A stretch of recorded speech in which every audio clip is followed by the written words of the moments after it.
Rating हो सकती है। मानस, चार्ट्स क्विकली। तो देखिए, ट्रेंड पॉजिटिव है, इसमें कोई डाउट नहीं है। एक बढ़िया रैली हमने 1850 से देखी है।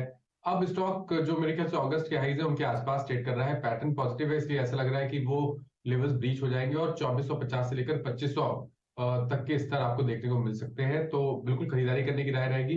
पोजिशनल बेसिस पे खरीदारी कर रहे हैं तो आपको स्टॉप लॉसेस 2100 रुपए के नीचे रखने हैं और टारगेट 2450 के सेट करने हैं। ओके चलिए, ये HDFC AMC की बात हो गई। एक और इम्पॉर्टेंट न्यूज़, एक्चुअली वो न्यूज़ कल आई थी और हमने कल एड्रेस भी की थी आशीष, लेकिन मार्केट ने शायद उसको पूरी तरह से समझा नहीं और उतना रिएक्शन दिया नहीं जितना मार्केट को देना चाहिए था, क्योंकि काफ़ी नेगेटिव न्यूज़ थी।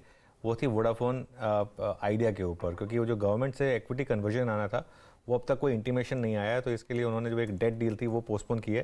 तो असीम के पास चलते हैं और पूरी जानकारी ले लेते हैं, उसके बाद इस स्टॉक पर भी बात करते हैं। असीम, गुड मॉर्निंग, बताइए।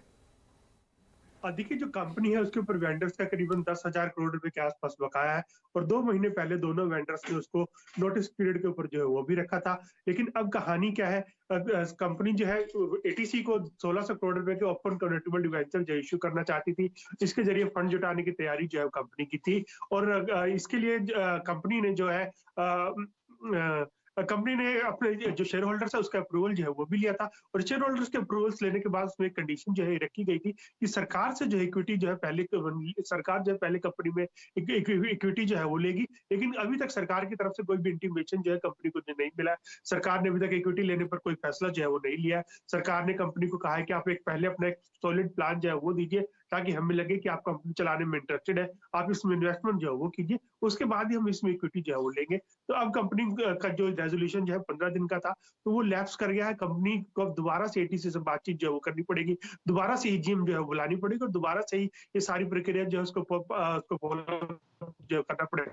तो कुल मिलाकर के हम ये कह सकते हैं कि वोडाफोन आइडिया जो है 1600 करोड़ रुपए जुटाने की तैयारी ATC जो कर रही थी, उनके प्लान को एक झटका जो है वो लगा है। अब वो कंपनी है वहां से 1600 करोड़ रुपए नहीं जुटा पाएगी और हो सकता है कि आने वाले दिनों में वेंडर्स दोबारा से उसको कहे कि आप अपने पैसे जो है वो चुकाइए। तो इसको लेकर के कंपनी के आने वाले दिनों में मुश्किलें जो है वो बढ़ सकती है।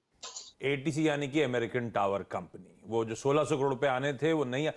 असीम, क्या कारण है 15 दिनों में वो जो टाइमलाइन दी गई थी उसमें ये जारी नहीं हो पाए? ऐसा कुछ आइडिया हमको? क्या ATC की इच्छुकता नहीं है, ऐसा हो गया क्या?